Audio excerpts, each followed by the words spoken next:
आज का पाठ है माटी वाली। इसके लेखक हैं विद्यासागर नौटियाल जी। और इस पाठ की समरी हम पढ़ेंगे इस भाग में, जिससे कि कम समय में ही आपको इस चैप्टर का जो ओवरऑल आइडिया है, विषय है, वो बहुत ही अच्छी तरीके से समझ में आ जाए, आप पाठ को अच्छी तरीके से समझ सकें। और इसी के साथ ही पाठ को समझने के साथ साथ इससे संबंधित जितने भी अभ्यास कार्य हैं वो भी आप अच्छे से कर पाएंगे, जिसके लिए पहली कोशिश यही होगी कि आप पाठ को अच्छे से समझ पाएं। शुरू करते हैं इसी के साथ ही। तो जैसा कि नाम है पाठ का, माटी वाली। माटी और वाली, तो माटी जिसको मिट्टी कहा जाता है, तो उसके संबंध में यहाँ पर इस पाठ में हमें लेखक ने बताने की कोशिश की है। माटी वाली पाठ में विस्थापन की समस्या का मर्मस्पर्शी चित्रण किया गया है। विस्थापन क्या होता है, सबसे पहले तो ये जानें। किसी भी प्राकृतिक आपदा की वजह से या फिर शहरीकरण, औद्योगिकरण की वजह से लोगों को एक जगह से हटा दिया जाए और उनको उसके कारण से दूसरी जगह फिर जाना पड़े और फिर से अपनी एक नई जिंदगी शुरू करनी पड़े, तो वो एक विस्थापन की प्रक्रिया है। तो माटी वाली जो पाठ है, ये एक विस्थापन की समस्या का मर्म स्पर्शी यानी कि आपके हृदय को छू लेने वाली एक कहानी है। उसका चित्रण इस पाठ में लेखक ने किया है। इस समस्या से ज़्यादातर कौन जूझता है? मजदूर तथा गरीब लोग। तो इस समस्या से मजदूर तथा गरीब लोगों को सर्वाधिक दुख भोगना पड़ता है, क्योंकि गरीबी है और मजदूरी में पैसा है तो वो उतना उसके लिए पूरा नहीं पड़ता है। तो आप 2 वक्त का खाना ही अरेंज कर सकते हैं, मजदूरी में बस इतना ही फ़ायदा है। गरीबी में बहुत हद तक की गरीबी में लोगों को मांग कर भी खाना पड़ता है। तो इस तरीके से मजबूर लोग जो हैं वो विस्थापन का जो पीड़ा है और जो दुख है उसे उनको भोगना पड़ता है।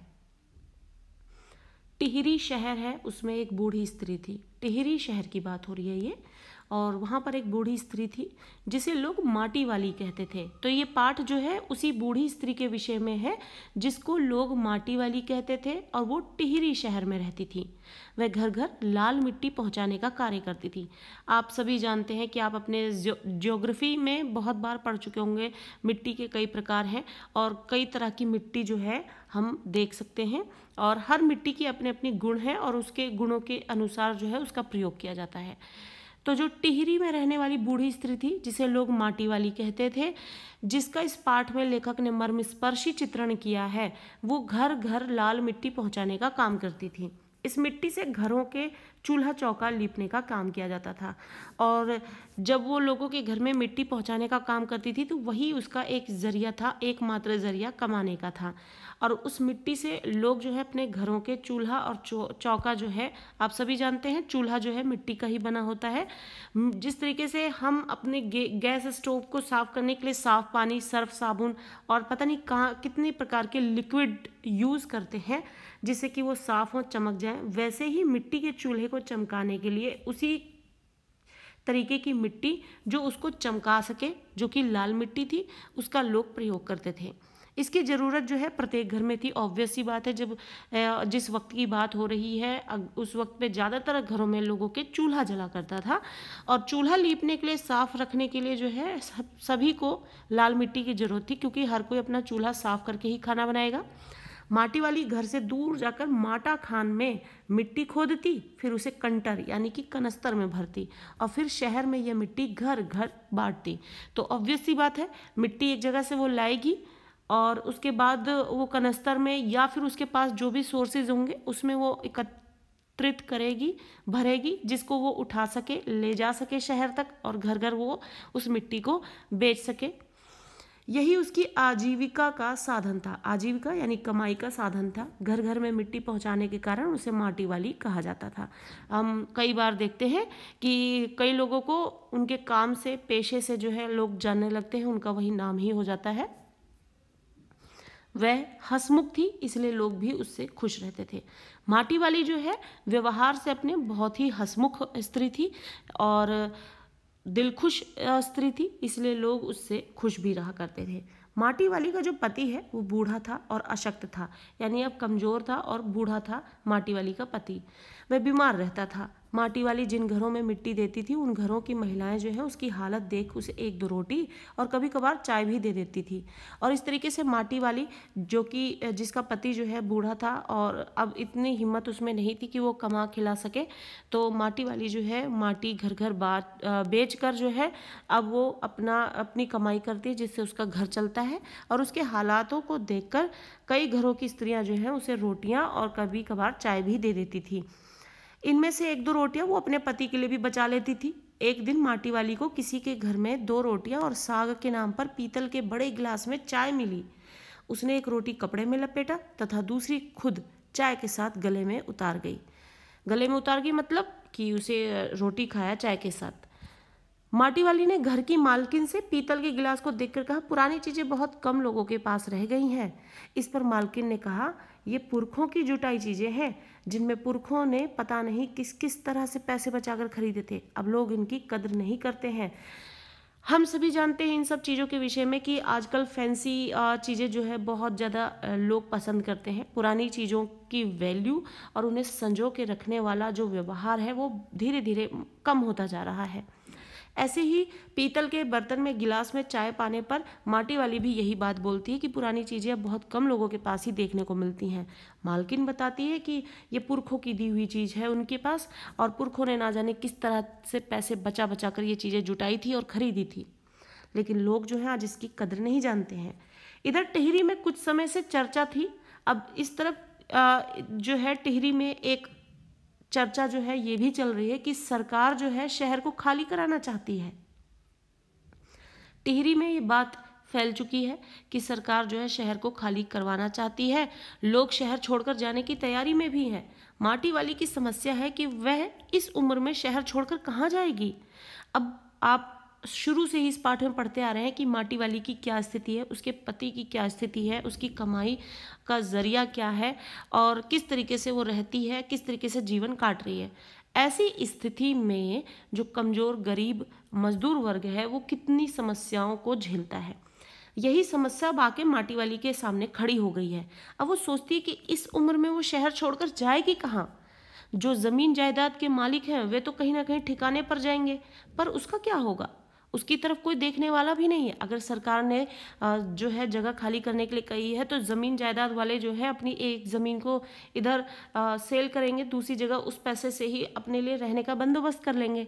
लेकिन जो गरीब लोग हैं वो क्या करेंगे। जिस तरीके से किसी तरीके से 4 घरों में पहचान होने पर वो माटी उनको बेचती और उनसे कुछ खाने को मिल जाता था, उससे ही उसका जीवन चल रहा था। नए शहर में जाना, कहाँ रुकना, कहाँ ठहरना, कुछ लोग पूछेंगे, कुछ लोग नहीं पूछेंगे, मांगने पर भी नहीं देंगे, कैसे जीवन कटेगा। ऊपर से बीमार पति कहाँ तक कैसे किस तरीके से लेके जाएगी, किस तरीके से फिर से एक नया बसेरा तैयार होगा।